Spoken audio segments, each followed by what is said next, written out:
Hi, everybody. Welcome to the Hallmarkies podcast and Merry Christmas. And we are here to talk about a Hallmark movie and a book the book, in my opinion, much superior than the movie that we're going to be talking about, but it's going to be fun to talk about both. And we have with us the book's author. We have Savannah Carlisle here. And Savannah, thank you so much for coming to talk with us. Yeah, thanks for having me. It's my favorite time of the year. Yeah. Well, we're going to dive into your new book, Christmas at Pine Ridge Inn, and that's going to be a lot of fun. But how is your so is this your third book this year? Am I right? Yes, it is my third one this year Oh because I my had two gosh. sort of springy, summery books that started off a series. The summer starting over back in April, and Uh-huh. then if I'd have known in August. So the Christmas book decision was kind of last minute. I actually wrote it and edited it this year because I've never had a Christmas book before, and I had an impulsive idea for a book, and I thought, I'm just gonna write it. And I was able to line up Yeah. the editors. And I mean, I uploaded the final file with like 24 hours to go. I mean, I Oh was like my gosh. it's cutting it close, Yeah. but I made it. I mean, have you always wanted to do a Christmas book? Well, I've gone back and forth on it. So my birthday is December 20th, and Oh, I okay. write about Hallmark Christmas movies for AARP. So I love Christmas.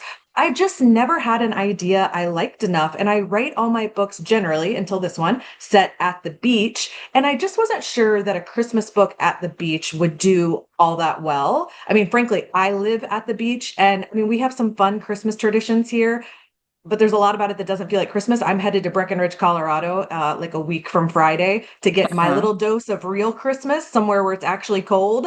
So I was boxing myself in, and I thought, well, why does every book I write have to be set at the beach? It doesn't. So Yeah. I ended up setting this one in Colorado, where I also spend a lot of time. Uh-huh. Yeah. Well, I mean, it's just so cozy. I would think it would be kind of it would be somewhat relaxing to write a book this Christmas book. It's very cozy and comforting, and it'd Well, be yeah. it meant listening to Christmas music like while I was writing in like July. And my husband comes upstairs, and I'm working. I've got like a treadmill desk in our bedroom, and I'm working on that. And I've got, a pine scented candle going. I've got Christmas music playing, and my husband's like, "What are you doing?" And I'm like, "I've decided to write a Christmas book." Well, I mean, I can't think of much things that would be better than that though Yeah. in the summer. Like He's lucky that's I just didn't the put way the my tree brain up. works. I mean, I was this close to the tree going up. He's lucky I waited on that. I mean, to have an excuse, to not that you need an excuse to, but to have an excuse, all the better Exactly. to be celebrating Christmas in August. I think that's a great idea. Ho, ho, ho. We'd like to take a second and thank our sponsor for this episode of the podcast. It's the Hallmarkies Patreon. Do you love Hallmarkies podcast, especially at Christmas? Do you enjoy the holiday previews, recaps, interviews, and bonus episodes? If the answer is yes, please consider supporting the Hallmarkies Patreon. We need your help to do what we do both during the Christmas season and all year round. But not only do you help a podcast led by strong, independent women by becoming a Patreon, you get to become a part of the Hallmarkies family. Starting at only $2 a month as a patron, you will have access to our Facebook Patreon group where we talk about the movies, shows, and more all year. We also have many monthly patron watch-alongs with guests like Lacey Chabert, Natalie Hall, Paul Campbell, Mary Lou Henner, and more, giving their behind-the-scenes details of their films. As a patron, you also have the chance to provide input into the podcast and even join us at different tiers.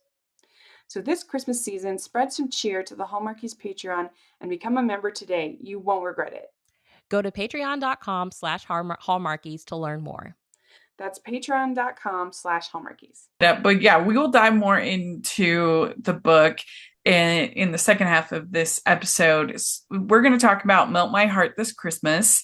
And normally on the podcast, I try to pair a movie I don't like with a movie I like, or just make it.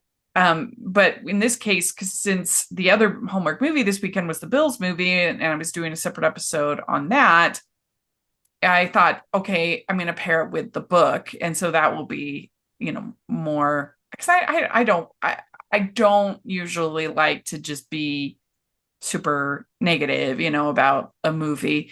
I like to kind of try to pair it with something that I like. And so that was kind of what's going on with this episode. But yeah, this Melt My Heart at Christmas, this movie, hold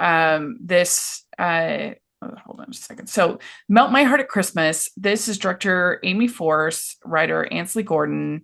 It stars Lara Vandervoort and Stephen Huszar, all people that I really love. We've had Amy on the podcast. We've had Ansley on the podcast. We've had Lara on the podcast. Stephen, we've had all these people. I love these people. So, it's just personal taste. This didn't work for me. But the summary is glassblower Holly seizes a last-minute chance to assist her idol at a famed Christmas market. Holly must navigate the icy disapproval of Jack, who runs the market. So that's our summary. I don't know. I guess, how did you feel about it? Do you like it better than me? I did like it better than you. Okay, So good. my husband's an art writer, so I love when there is any sort of art themed movie going on Hallmark. Although I have to say, when I first saw the title, because I was putting together my top 10 list for AARP like 2 months ago, and I had all the Uh-huh. titles, I thought it was going to be about chocolate. Like when I saw I the did melt. too. Like Melt My Heart. It sounds like that, or maybe like if they were going to do like grilled cheese or something gooey, something melty, something. Yeah. Yeah, I agree with I you. mean, I get it. Like, but I don't know. I felt like it should have had a different title. So from the jump, I was kind Or of suspect. s'more.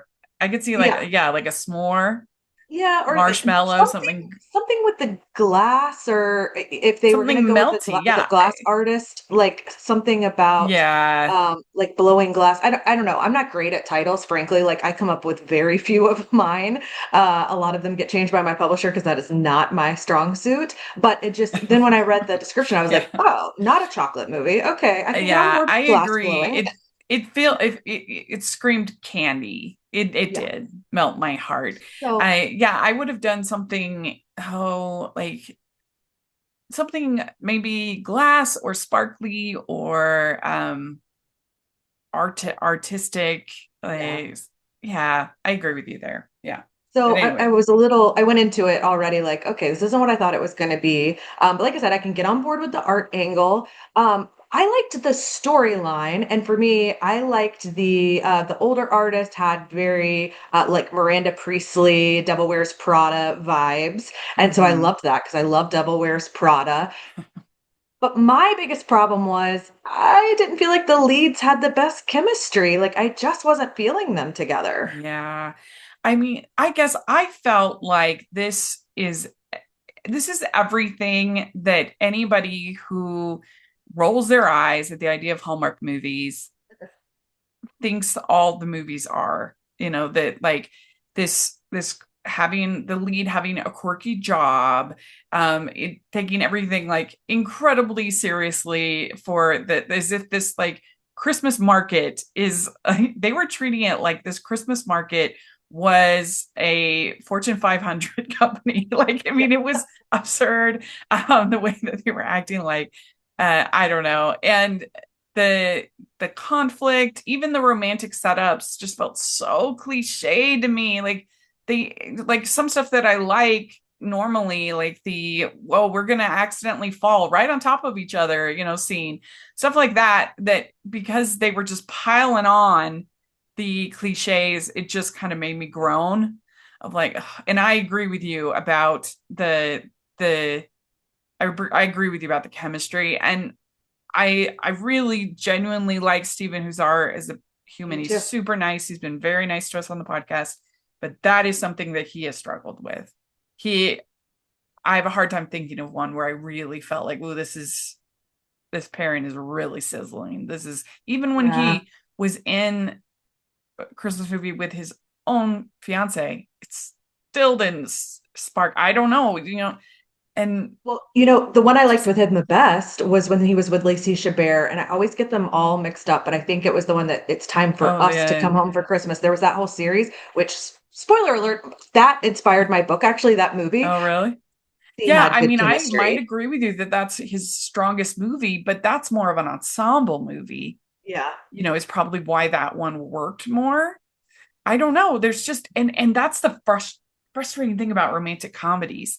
is that there's this intangible aspect to it because Yeah. there's nothing really in his performance and he's very handsome. So there's nothing I can say that like why is it not clicking? I don't know. Yeah. Like that, and that's got to be incredibly frustrating for romantic comedy planners that are putting these movies together Yeah. because you can have everything on paper that looks like it should work. These are Yeah. charismatic, but it Yeah. just sometimes is just missing the it factor. And I don't even know, like if you were to ask me for advice, I don't even know what I would say. Well, and It's just it's got to be the right person, opposite. I've been watching Finding Mr. Christmas. I love the reality show. And some people just instantly click. I mean, even some of the guys on there that I think are good actors and have a career in this, when they bring in the Hallmark, super starlet, sometimes it just doesn't play when you put them together. And then sometimes yeah, a person I didn't think was that good gets with the right, female lead and it just clicks and it's beautiful. yeah. I guess the other part that really just did not land for me is the whole like, oh, she's lying about being being the emerging artist, and this whole sort of, I don't know, just the whole conflict. I was just, I was like, come on. And the idea that this would cause like a social media, like this movie has no idea what actually makes things go viral and how things go viral. And it has no idea Hire the social about, media manager. Maybe she can make my book go viral. I liked yeah, her. I know. Like the idea that this, that, I don't know, that this glass blowing, and that and everything with like I agree the best part of the movie was the diva Hmm. Bonholm, and that actress was really trying, like she was bringing it all, she was trying her most for this character, The women but had good chemistry together. I thought their scenes together were really good. they were pretty good, but I guess I was just, it was so absurd. Everything about it was so ridiculous that I was You just were already done. yeah, it had kind of, it just lost me, and I was just, I don't know, there's just a certain point where it's like it's just not working for me, and so the like it's harder for it to charm me. I don't know. I was just like, come on.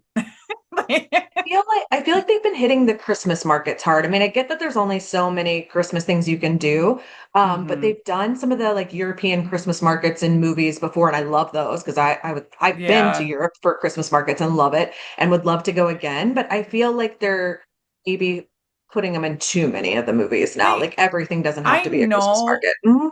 I know that they have those like Bryant Park and some of Yeah, those big I've markets done that in one. New York and things. I've seen those, and so I'm sure that those are a pretty big deal.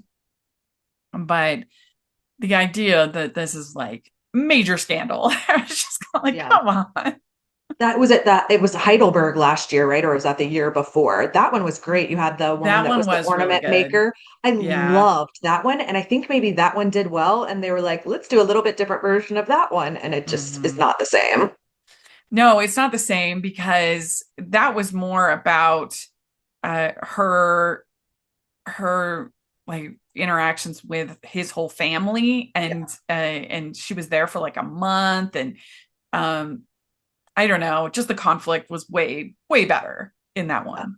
It was And it more seemed like like, these people, I mean, they already knew each other at the beginning of the movie, so they had some sort of history together, but it's not like yeah, they lined it up like an enemies to lovers. It wasn't exactly like that. Like yeah, it she was just hadn't gotten weird. into the festival for her art before. They might have wanted to like lean into that a little bit more.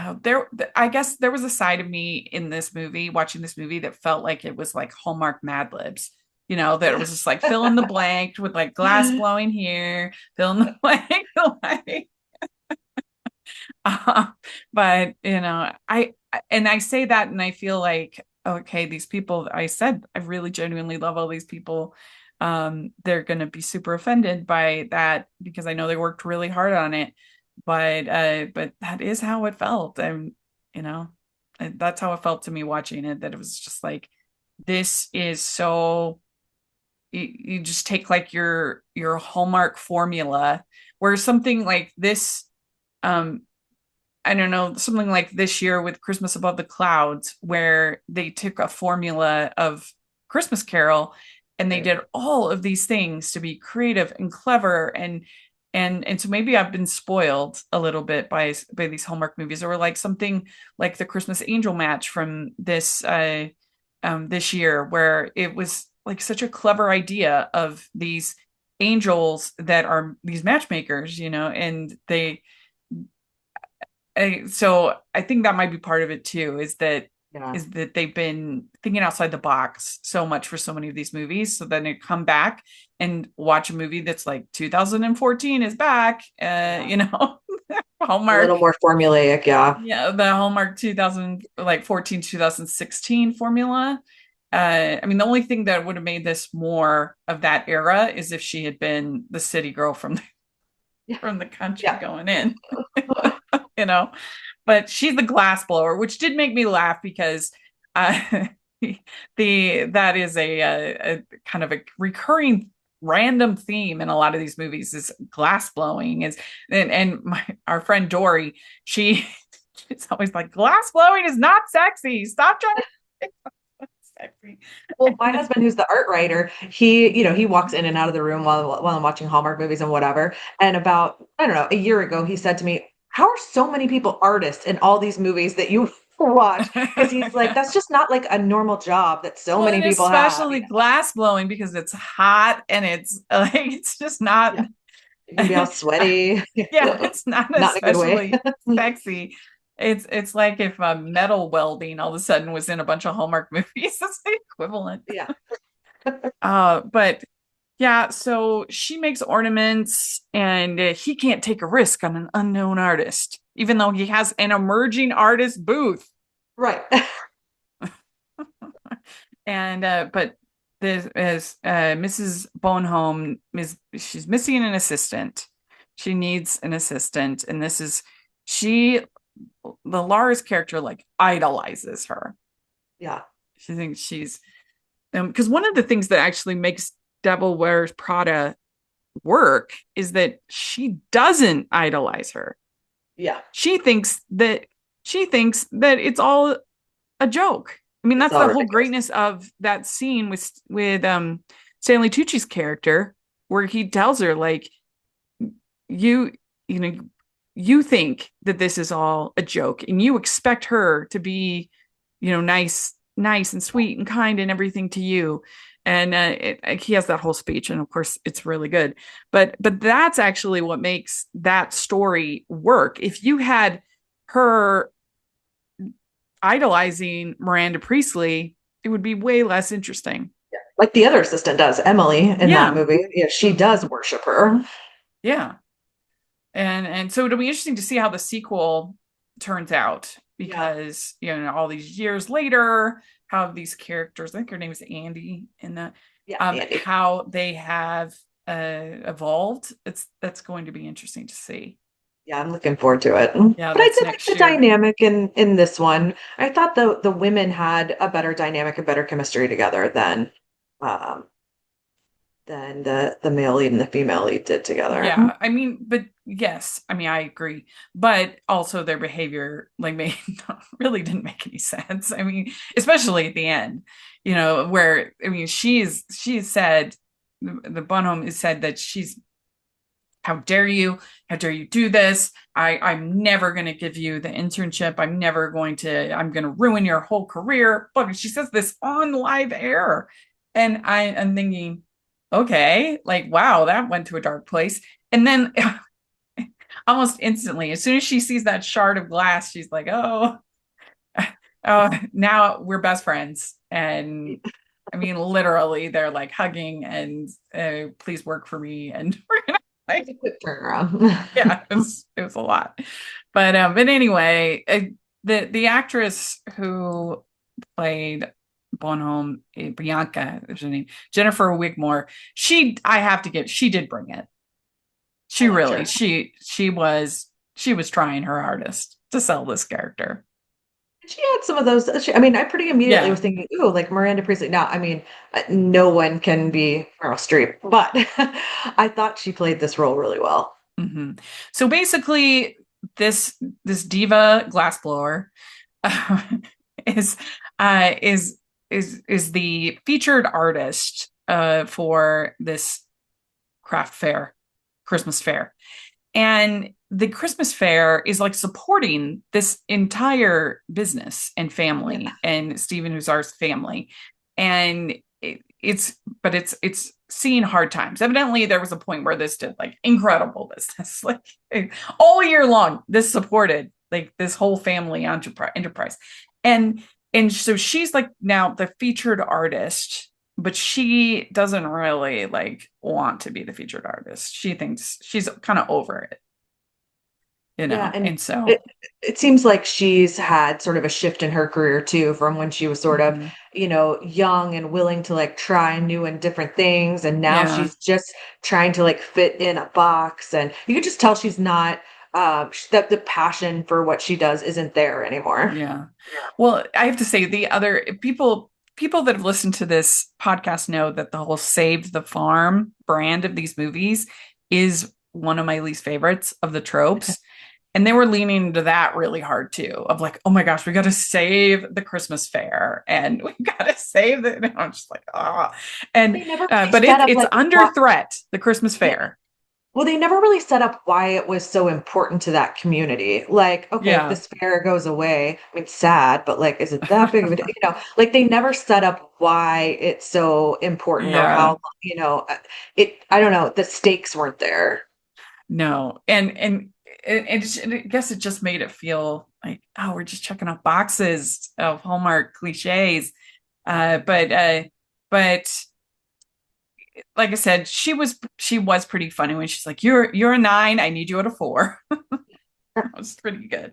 But she used to do lots of color in her glass blowing, and the only famous glass blower I know is Chihui, I think is his name. That's the only glass blower I know. I'm sure there's lots of amazing glass blowers. If you're listening, we love you. But Chihui is the one, and I'm sure I'm saying that wrong, but that's the one that I know because he's in Las Vegas.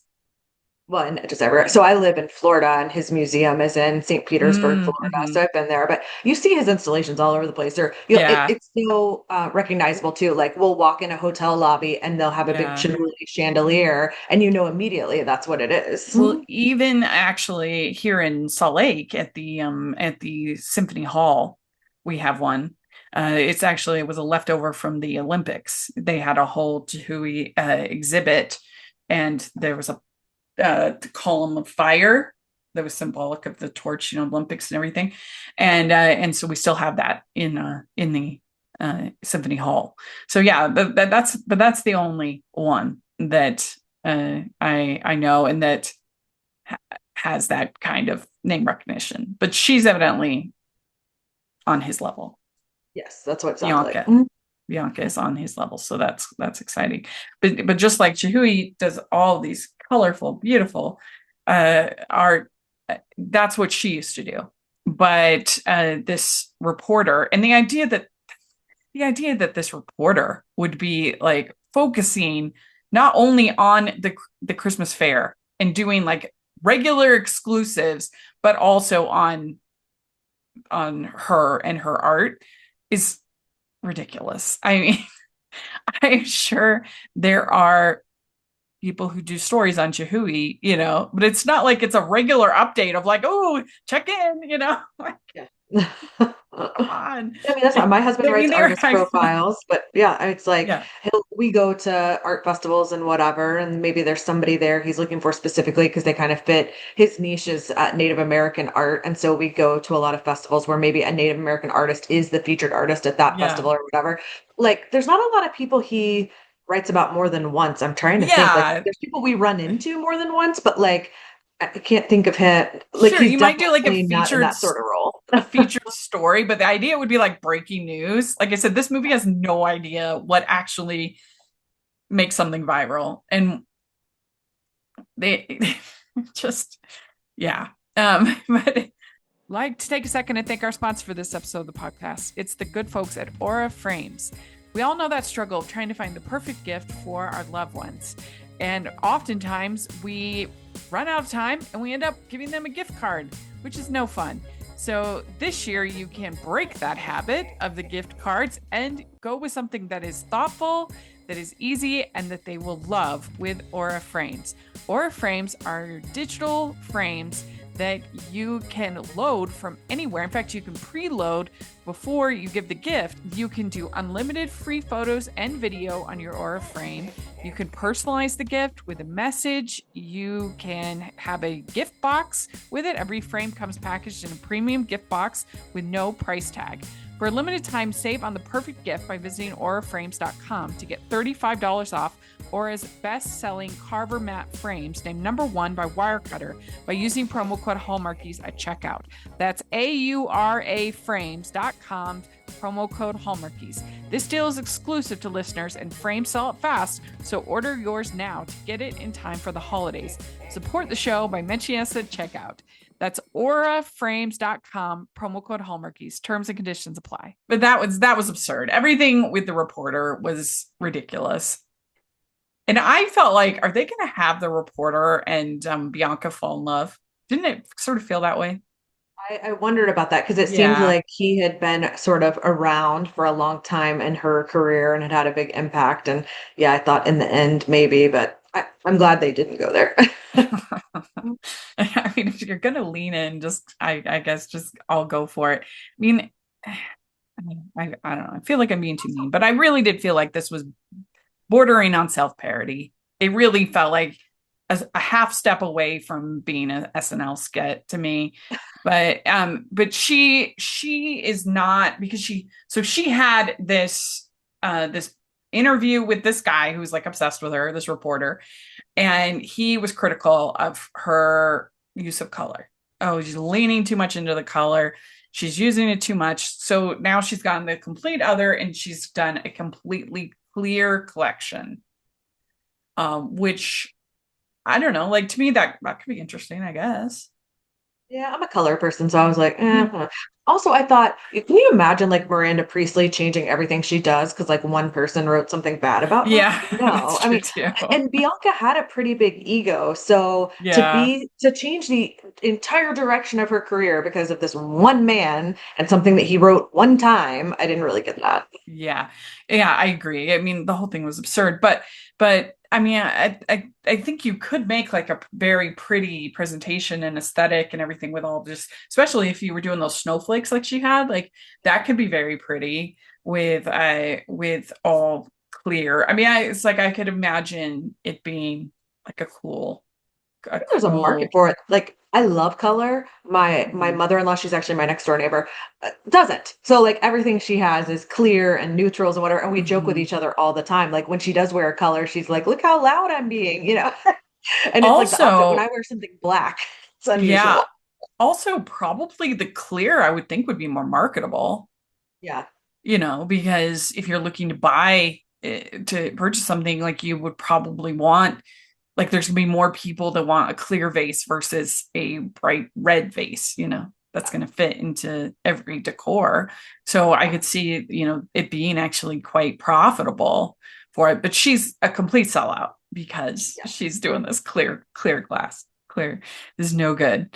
And we have her, so she ends up getting the job, but she is like lying because she doesn't want to tell her that she is there, which is the emerging artist. Which again was just kind of like, okay, this is ridiculous. Why would, like, there's no scandal. There's literally an emerging artist booth. That's what the whole point of the booth. You were a new artist. You like, I mean, Yeah, I and I don't think they know. tried to frame it as like a competitive thing. Like she, didn't want to tell Bianca that she was also an artist and for there to be, but like Bianca wouldn't have felt competitive with her to begin with. So, Well, even if, like, once it became like they try to sell it as this viral moment around there, it's like she should have told her way before then. yeah, Just when she was hired, it would make no right. sense not to tell, to be like, I'm in the emerging artist booth. Yeah. There you go. And she said, okay, that's the whole point of the booth. That's why it's Yeah, there. Like, I didn't really get hiding it in the beginning. no, it made no sense. And so then we have also, so he is trying to deal with his dad who wants to shut down the fair, and so he's trying to like keep things simple, and he like doesn't have that many decorations on the tree and other things like that. Like he's trying to manage everything, you know. So um and he doesn't want to change anything. He wants to keep things the same. And that's when we do get the fall on top of each other scene, which I do love that in rom-coms. I don't Yeah, think that has ever happened in real life ever. not to me. That people have just been like, oh, I'm on the subway. Oh no, I happen to fall right on top of this person. I'm listening to a book right now, and I think they've run into each other twice already. Yeah. Yeah. Uh, then they break her vase, and that was there was major anxiety I had watching this movie, because I knew that this glass was going to get broken at one point, and I'm just like, oh. You know it's coming. And it did. And then she remakes the vase, which also felt like, would you really do that? I mean, would you be so confident when you've got this diva, very demanding? Would you be so confident that you could 100% replace her vase? Can't you just blame like some little kid was running through the store? I don't know. Yeah. Yeah. Quoting lying, but But she is lying anyway. So she remakes it. And I definitely think if you were going to take that bold move of remaking her vase, you would make sure that every shard was off of that floor. yeah, it's clear. So I guess maybe you'll see it, but I don't know. A broom and a dustpan would take care of it. Yeah, yeah. So she wants to have an artist residency at the Museum of Glass. So in order to do that, she has to have a featured storefront, basically, kind of a thing. She basically has to be at the fair, and that's why it's so important for her to be at the fair. And the Museum of Glass is a real thing. It's in Tacoma, Washington. Museum of Glass is 75,000 square foot contemporary art museum in Tacoma, Washington, dedicated to the medium of glass. And then there's also in Seattle, Washington, the Chihuly Garden and Glass. So that's cool. I guess something about Washington State. They love their glass. Yeah, and Chihuly has another one, like I said earlier, in St. Petersburg, Florida, that I would recommend visiting. It's Mhm. really his work is incredible, and they do a nice job down there. And they have glass blowing workshops. I went to a workshop and watched Oh, you them do did? it. And yeah, nothing glamorous about it. It wasn't swoony for you. It was not. Yeah, and if you go to Vegas, I mean, you got to go to the Bellagio and see the incredible ceiling Yes. of glass. It's really, really great. So yeah, I mean, so that's what she's trying to get invited to, and and of course, Bianca is on the museum advisory board. So they say the key to art is opposition, which is probably true. Yeah. You know, you probably make the most interesting art when you're challenged in some way. Yeah. So he is like a radical because he wants to put the fair online. It's, that's why I was like 2014 called. They want their movie back because the dad is like, what? We can't do that, you know. But you'd be surprised, like as we go around and we meet artists, they're not artists themselves are not always great at marketing. In fact, a lot of times they're not good at it at all.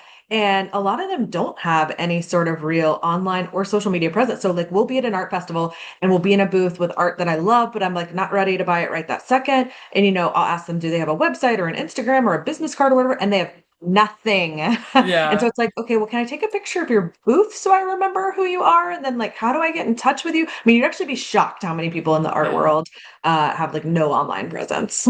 That is fair. I would believe that for the individual artists like Right. Bianca, Not for the but festival. not for like this. They're treating this like this is a Fortune 500 business. Like this is a family enterprise that is like major. I mean, we have a big festival for Christmas here in my town. We have a Dickens themed festival here. Uh-huh. It's run by volunteers. Like, Yeah. Yeah. it is not like Yeah. a I profitable mean, enterprise. People pay a little bit to like have their booth, and it's run by like this huge team of volunteers. The people, the artists in the booth, they're making money, but nobody else is making any money. right. Yeah. The whole save the fair aspect of this was such a groaner to me.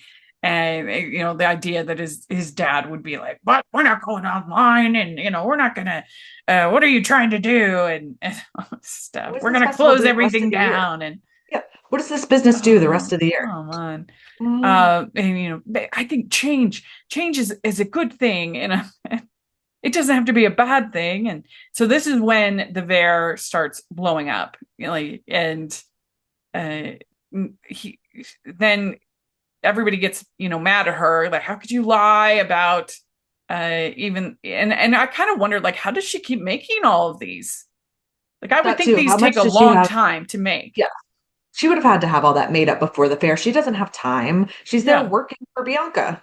but she's like bringing more and more and more and more. So either she had like a ton stockpiled, or she's somehow like unbelievable how she's able to make all these. But we find out that um, okay, so then he decorates the tree. I thought that for them trying to sell this as this like big deal, this market. Like again, they were acting like this is like Bryant Park, like a huge deal. It was kind of a dinky Christmas tree, I thought. Like I That's a little feel like different. this one didn't have the normal Hallmark budget, this film. Yeah. Yeah, I would And agree with that. The tree yeah, was on the smaller side. it really was. But anyway, the we find out that Bianca has made these glass presents, which I would have been very curious to find out how those presents are made. Yeah, I mean, I'm sure you can make stuff that's square like that, but I've actually never watched anybody do it. I've always seen people Same. make, round oblong kind of things, but they Mhm. were beautiful. They were like gift boxes with big bows Yeah. on top that were all glass. They really were gorgeous. Yeah. But she feels like, well, it's too personal. She can't handle the criticism, which I would understand that. Like when it's something that is literally inspired by your father, like I can understand being nervous about putting that out there. The I get first book that. that I wrote that never has never seen the light of day, but that my agent looked at, the male character was very much based on my college boyfriend, who unfortunately passed when we were in our 20s. And she sent back the notes on it, not knowing that, and told me that like he was so unlikable and had no redeeming qualities. And it like crushed me because he was a real person. Right. Yeah. That It would be really was just that hard. my like storytelling craft was not there. But Uh-huh. that book has never seen the light of day. So it's best when you don't bring your personal into your work. Yeah. Yeah. Yeah. So she's keeping them just for herself is the idea. But what's our character's name? And now I've forgotten. But um what's Laura's name? Holly. Holly. But Holly, she sees it and she is really moved by it. She thinks they're beautiful. And she says to make great art, you have to risk being breakable, which was a pretty good line. Pretty That's a good good line. line. Yeah. I like it. And so then this is when Bianca finds the shard of glass and she's like, okay, wow, look what happened. Something has happened here. And then so then Walter figures out what's he's the reporter guy. He figures it out what's happening with Ver, and then Bianca figures it out, and it's just like boom, boom, boom, boom. Everybody and everyone is angry with her. Everyone is mad at her for lying and for not saying that she's Ver from the beginning, which is like it's somewhat makes sense because that's like the sensible thing. There's no reason to keep it a Although, secret. So. like in the art world, having, like a pen name or not revealing your identity, it's kind of a thing. Like there's several pretty big artists that nobody actually knows who they are. So it's not that Yeah. unusual that you would have that and that the person wouldn't reveal who they are. Yes. Yeah, I can see that. I can see that. But I guess the amount of outrage for when it's literally an emerging artist booth. Yeah. Like that's the whole point of the booth, right? Yeah, So and when like the fact something that she didn't actually use her name. emerges, then they're all Yeah. mad. Like that's the whole Yeah. point.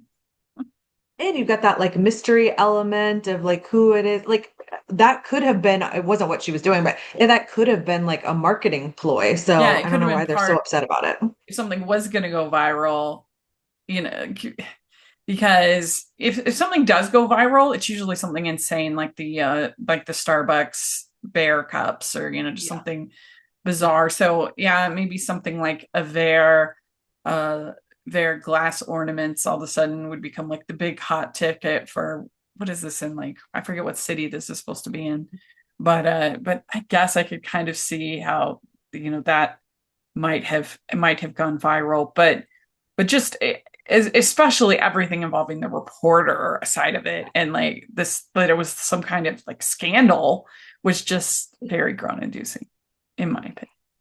But everybody's angry at her, but it doesn't last long. And Near the end basically of the movie. Bianca So has like she has like a cup of coffee and a long sit, and she's like, "Oh, I actually was I see her side now, and she just believed in me and believed in my art." And so then she almost immediately apologizes. Bianca apologizes, and then they have this whole live stream where they're going to like clear the air and everything, and that we all love each other. And that is the thing that then goes viral. And then Walter gives the fair the seal of the season, which is the big money maker. Like the idea that this arts reporter that is going to save this company and this it's I guess it's supposed to be like getting a Michelin star if you're a yeah, no, restaurant. that's what they acted like. Yeah, it's completely absurd.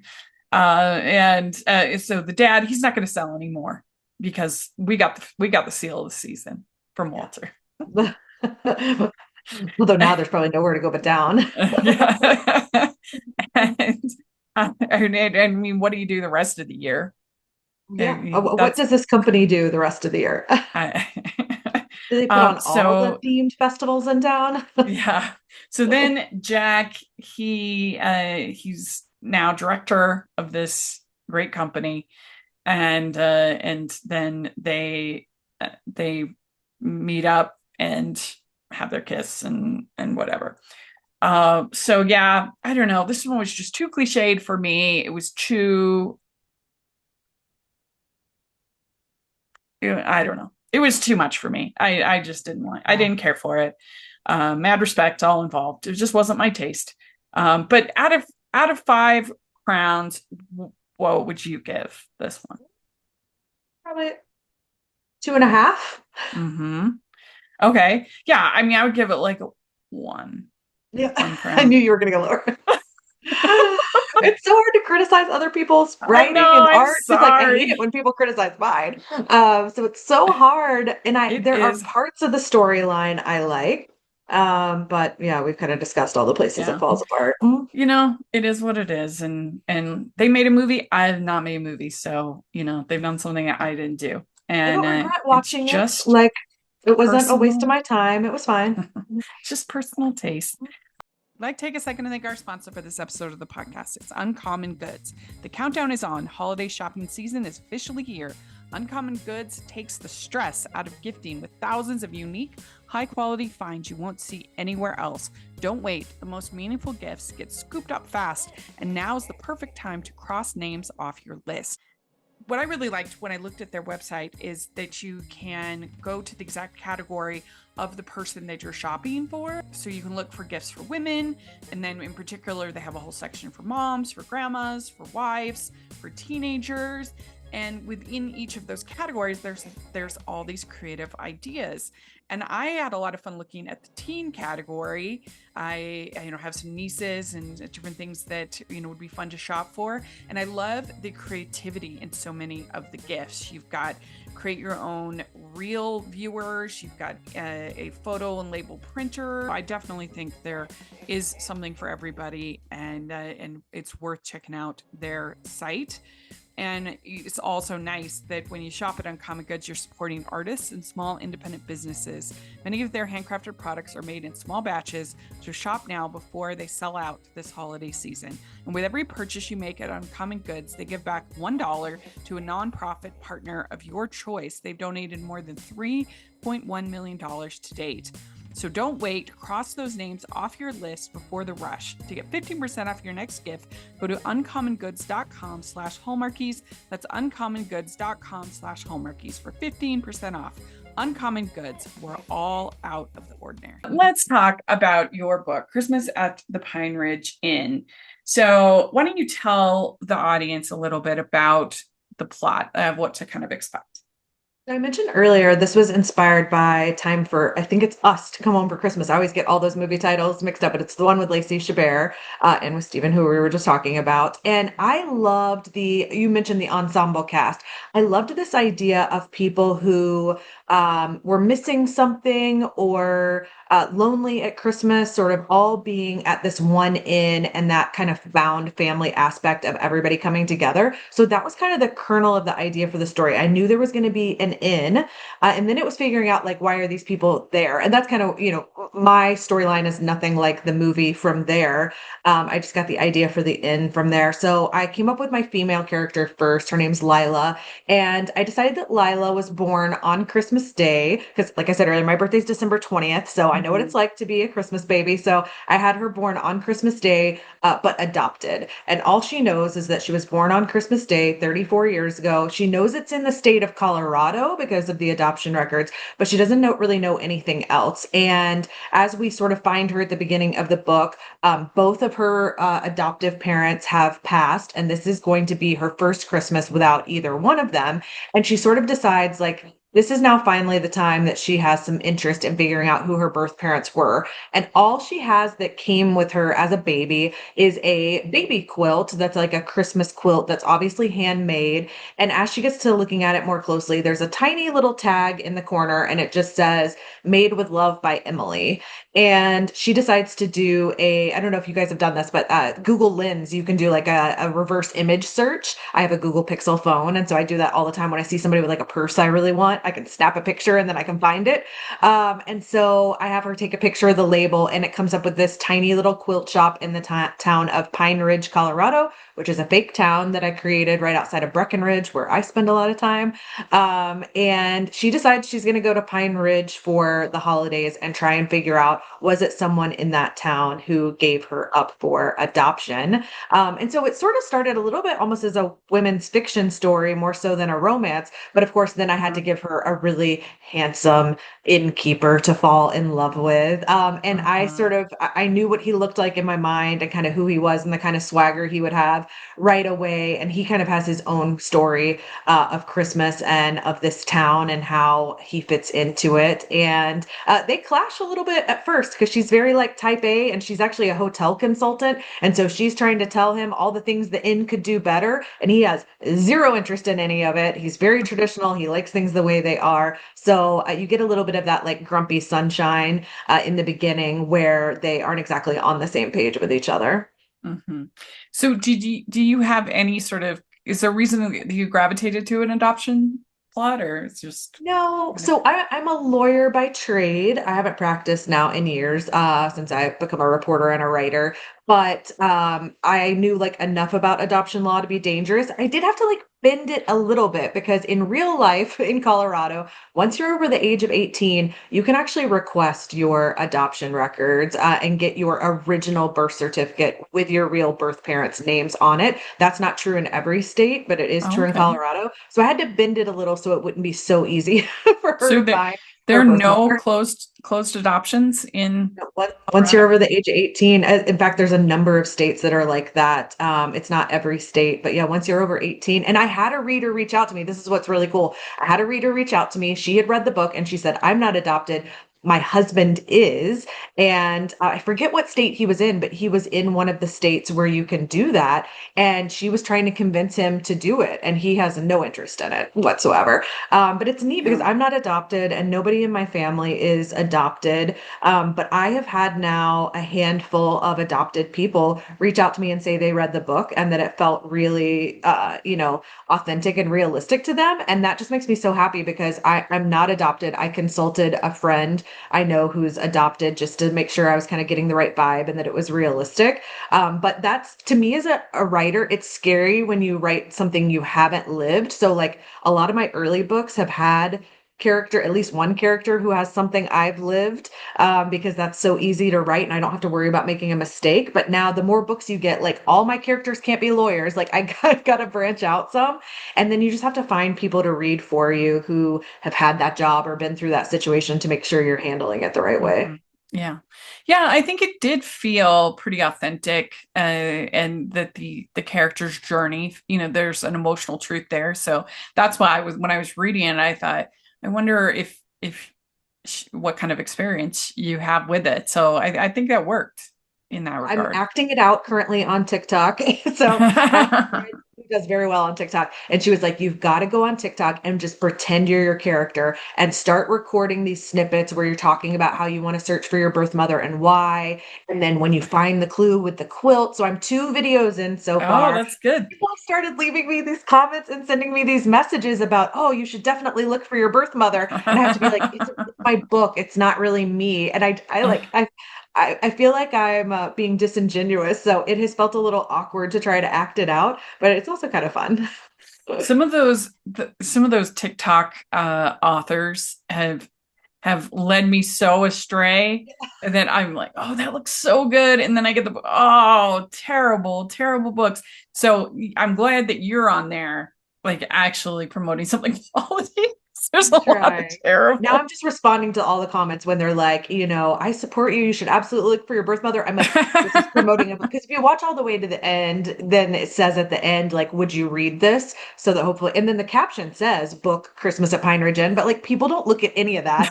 And they comment and they message you halfway through the video. So I've just been replying back because I feel like I don't want to lead people astray. And I'm Yeah, like, it's not that's me, it's funny. the character in my book. Well, one thing I liked about this book is just the cozy vibes. I think you did a good job with that in the Pine Ridge, Colorado, the inn, just everything is very cozy. There's Thank scenes you. where they're on taking sleigh rides and all bundled up. And I think that must have been kind of fun to write. Get that coziness.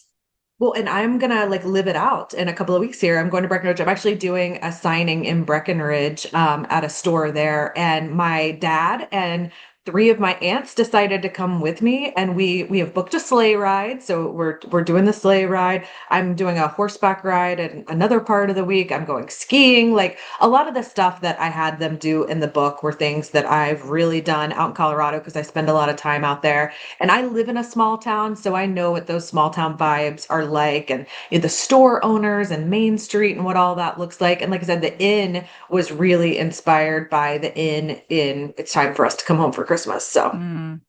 Well, so I always do a little quote, and this is, I think, emblematic of the cozy vibes when I picked. And so it's the Christmas tree in the town square stood tall and magnificent, beckoning them toward it. It's perfect, Lila breathed, leaning against Brady's warmth as they took in the magical scene. It's like having the whole town to ourselves. Brady brought the sleigh to a gentle stop in front of the Christmas tree so they could fully appreciate the scene. Perfect company, too, he said quietly, and when she looked up to him, his green eyes were serious in the moonlight. So I feel like that's I the barely kind. remember even writing that anymore. I'm like, I've already written like another book since then. So So that's the kind of Christmas vibes that you got in the the cozy tree is vibes. bigger than the tree in the movie. Yeah. Yes, and When much you more picture it, it's magical. bigger. Yeah. Yes. But how did you kind of come up with Lila and Brady as characters? How did that evolve? So once I came up with the storyline that Lila was going to come there looking for her adoptive parent, then I needed to find a career for her, and I needed a way for them to sort of butt heads. So I made her a hospitality consultant. I've done a fair amount of travel writing, but I've written another book where my female lead is a travel writer. So I didn't want to have that book hasn't come out yet, but I didn't want to have another book like that. So I made her a hotel consultant so that she would have these really, she'd be really opinionated when she got to the inn, and he, of course, wouldn't care for that. And the first time I sketched it out, so the owners of the inn are a couple in their 60s, and originally I had him being their son, and so he also helped out at the inn. And then I started writing it, and I realized that I was potentially, and I won't give it away, but the woman who owns the inn was one of the people I considered to be her birth mother. I won't tell you whether she ends up being her birth mother or not. But then I was like, okay, but then he'd be her brother. So that doesn't work. So I had to like have a reason how he came to be at the inn. And I think is a really kind of sweet story about how the owners of the inn took him in after he lost his own parents. And then that gave me the thing they had in common. So she has just lost her mother since last Christmas, and she had lost her father a few years before that. He lost his parents as a teenager in a car accident. So I needed something they could eventually bond over so they wouldn't keep butting heads. And it's this loss of their parents that eventually kind of brings them together and allows them to have some more intimate conversations and to share more. Yeah. Yeah, I think that that worked well, and we won't spoil it, but I think that it worked who ended up being the mother, because there's sort of a little red herring, you might say, Yeah, I try to with keep it. it a mystery. And the first draft I had of it, Yeah, when I mystery. sent it to my editor, she said I didn't give enough hints. But Mm. now, when my mom is a proofreader, so my mom was the proofreader for this book, and when she read it, she was like, I knew all along who it was, and I was like, all right, well. So it's like you have to give like enough, hints that it makes sense when you figure out who it is, but like not too many so that you give it away. And I wanted there to be at least a couple of people you suspected and didn't know until the end. So I do not write mysteries or thrillers, but I tried to infuse a little bit of that because I love reading thrillers. Hmm. Hmm. Yeah, that must be challenging to have your mom be a proofreader. Yeah, try being a 5-year-old whose papers she marks up. I mean, my mom has literally been marking up what I write with a red pen since I was a very small child. So I know all the little proofreading marks and what they mean. The good thing is she's free. So I published Yeah. this book on my own. My other books have all been with Harpeth Road Press, but I published this one on my own. Uh-huh. And it's an expensive endeavor. It's a lot of outlay of cash in the beginning that you have no idea if you'll make back or not. And so I'm very lucky that my mother proofed for free. Yeah. Yeah. Best Well, proofreader ever. so is she like an editor? Is that what she does for her job? She actually works for a financial printer, so they file documents with the Securities and Oh, Exchange Commission. So she's okay. proofing things that lawyers write, which is how I grew up Oh, around lawyers and decided I wanted to be on that side of the transaction. So I actually did go to work okay. for a firm that worked with my mom. So like I got there and there were attorneys there who had worked with my mom for years. I have my real name is Christy Dosh, and my last name is not very common. And so I got there and people were like, Dosh, wait, are you related to Sherry Dosh? They all knew who my mom was and had been working with her for years. So that's how I became a lawyer. But yeah, Oh, she proofs things for the Securities and Exchange Commission. So what she reads for work is a little okay. different than what she reads for me. Yeah, she probably loved it because she's been reading all this dry. So Yeah. my mom is not a Hallmark movies person, and my books are very much like I think Yeah. could be made, into Hallmark Hmm. movies. And so it is not her usual genre. She reads a lot of mysteries and thrillers. She does read a little romance, but not sort of my style exactly. So of course Uh-huh. she reads mine, but it's a little out of her normal genre. So I'm always a little Yeah. nervous when she reads them that she's going to be That's like, it was interesting. too like sickly sweet for me. Meanwhile, my dad is the Hallmark movie person in my family. Like he and I Yeah. constantly are texting, have you watched this one? Save this one and we'll watch it together. We live a mile apart. So it's It like, don't watch happens this one more yet. and Watch it with more. me. It is not uncommon anymore for me to meet dudes who love who love Hallmark movies, No, and love on this, romance, you know? well, you know, because we've talked about it before. I'm a sports business reporter in my other life, so that's why I use a pen name for my romance because Yeah, I also write sports books under my real name. So I have a largely male audience for my social media and my newsletter yeah, and stuff on the sports side. I'm amazed how many of them buy my romance books for yeah. a lot of times for their wives or their daughters or whatever. But they'll send me ideas for movies. They will DM me and be like, "Hey, I thought of a good, Hallmark movie you could write or a good book that you Yeah. could write." And they will send me these ideas that usually are somehow sports related. So I'm actually finishing up right now the very first sports romance I've ever written. So we'll see how that goes. Ooh, that'll be good. It's kind of like that little skit that when Barbenheimer was happening, two Mhm. guys, they're both wearing pink. They show up at the movie theater and they're like, "So you're here to see Oppenheimer?" Yeah, yeah, Mhm. yeah. Oh yeah, yeah, yeah. Did you see Barbie's a great movie? You know, and they're going back and forth like they're Yeah. clearly there to see Barbie, and that is hilarious. But it's okay. Men listening, our many male fans, just embrace it. Exactly. Go for it. We love you Like, too. it's great. Yeah. In fact, I mean, I would think that if I met a guy who liked romance, that would be very romantic. I My think husband will watch rom-coms with me. Hallmark is like Hallmark. He likes to watch with me and say, this is what's going to happen next. He yeah. knows the formula. He knows kind of what's going to happen. But he will watch them. But like he'll watch a lot of the like Netflix rom-coms with me. Yeah. He probably especially felt that way with Melt My Heart this Christmas. He did not watch that one. He was Oh, he not didn't around watch it while with you? no, he didn't see any of that. I did That's too tell him bad if it was he's an art another one. reporter. Well, I He, told him, I said it was another one with an artist, and he was like, "They're always an artist." I wonder what he would have thought of Walter. Yeah, Walter's definitely a different kind of art reporter than my husband is. Yeah, yeah, yeah, yeah. Well, uh, so what would you be your pitch to the Hallmarkies listener? They should check out the book. They will like it. Yeah, I think that if you love cozy kind of small town romances and you just want lots of Christmas, I mean, they make cookies, they make ornaments, they go sleigh Mhm. riding, they cut down a tree. Like if you want all those things kind of all in one book with a little mystery thrown in, then I think this is a good Christmas read for you. And it's not overwhelming. It's It's a little true. bit than some of my other books are because I got to the end and I thought, well, I wanted you kind of have a word count in your mind and I didn't hit it. I was below it. And then I was like, well, if I added stuff in, I'd just be adding fluff just to say my book was longer, and I shouldn't do that. So And I if think you're it's kind of a self-publishing, like who cares? yeah. Yeah. I mean, you can make it whatever length you want. When you have all these people that are trying to hit like a goal they set for the number of books they want to read this year. And so in December, I start seeing in all my Facebook groups, like who's got a shorter book because I need to add to my Yes. total. And I thought, well, I'll hit those people in December when they're trying to get in those quick That's reads. true. That you know what, that's true. I mean, I'm not going to make my goal, but I've thought had those thoughts Yeah. because I would have to read 9 books by in order to make my goal by the end There's of plenty of time for that. You can September. do that. I mean, unless I log a bunch of them, I could log a bunch of like comic books, Yeah. things like that. Just did a bunch of novellas.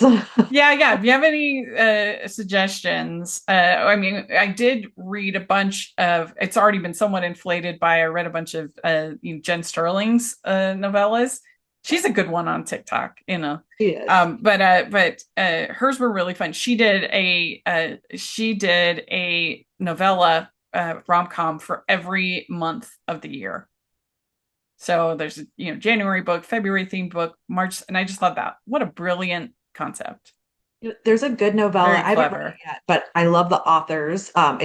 They go by Allie Brady, but that's actually two women writing together. Yeah. And they have a holiday novella, and it is one of them is Jewish. I think just one of them, not both of them. And so this one is I think it's a Jewish temple that something happens to the temple and they can't hold their normal Hanukkah activities there. And so a nearby church agrees to take them in. I think was how it went. Oh, that's that. I No, wonder but I if was gonna say I'm mixing it up with the Hallmark movie, aren't I was I? gonna say that's the Hallmark movie this season. But it is some sort of Christmas Hanukkah mashup like that. You're right. Now I'm Okay. Yeah, describing the yeah, movie. yeah. But it is a Christmas Hanukkah mashup like that. And they had one last year too, but their Christmas ones are novella length, and I love their writing. It's a See, that's little what I need to spicier do. than what I write. But that would get you a novella in. If you all have any suggestions of what I can make for my 9 books that I have to read in order to make my goal, then let us know in the comments. But yeah, this was nice and breezy and cozy and short, and I really did enjoy it.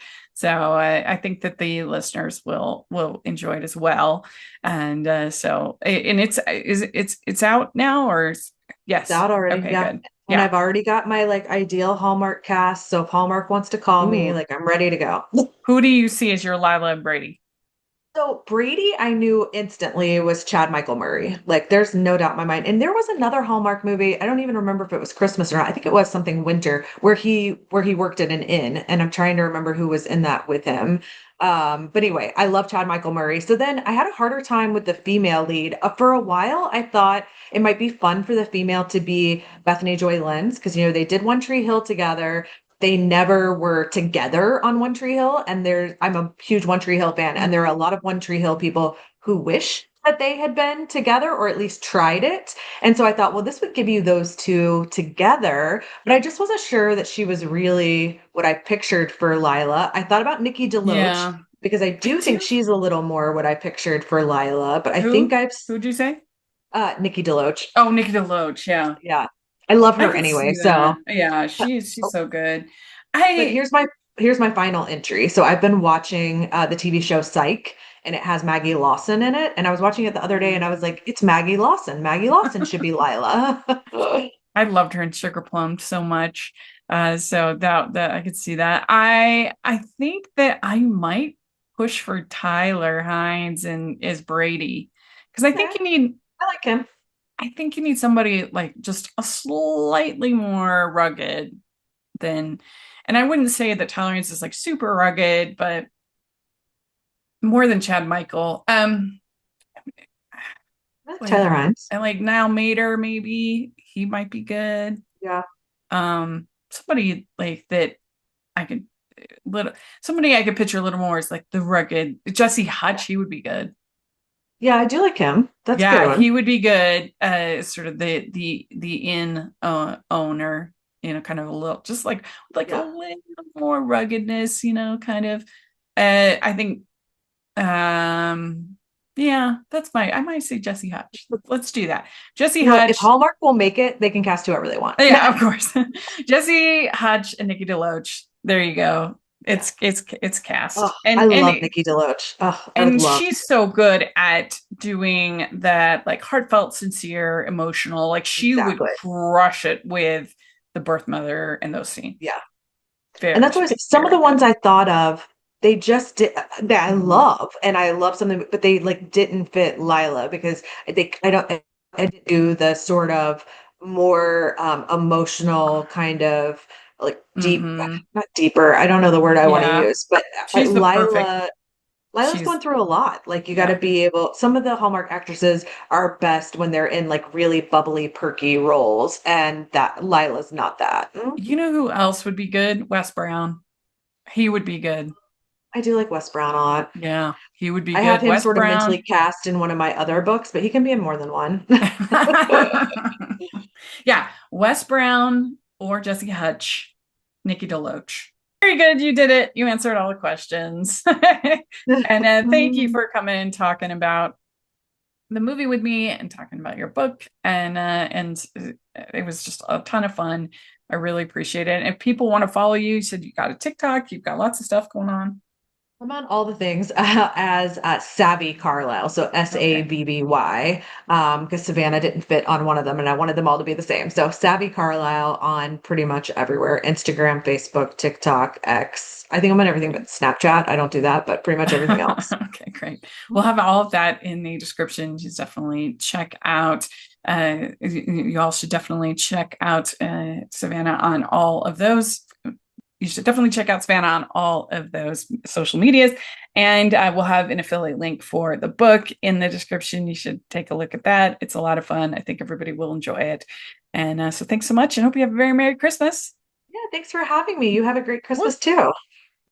I'd like to thank Savannah for coming on the podcast. This was super fun to get to talk with her. I really enjoyed it. I hope you enjoyed it too. Let us know what you think about the book and also about the movie. Especially if you're a bigger fan of it than I was, then let me know why in the comments. We always love hearing lots of different opinions on the podcast.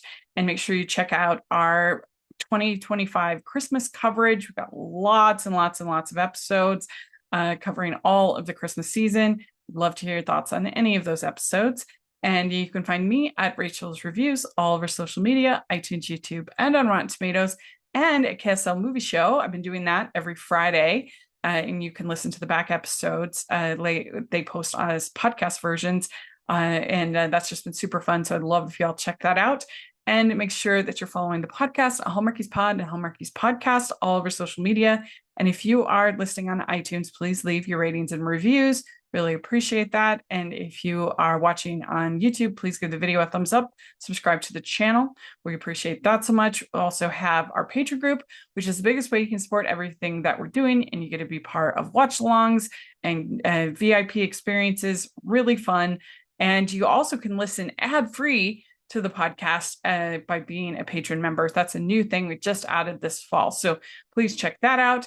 And we had the merch store. We have all kinds of fun Hallmark inspired, holidays inspired designs. Please check that out. You know, you'll love it. Great if you're looking for a gift for any of the Hallmark lover, any of the movie lover in your life. Definitely please check that out.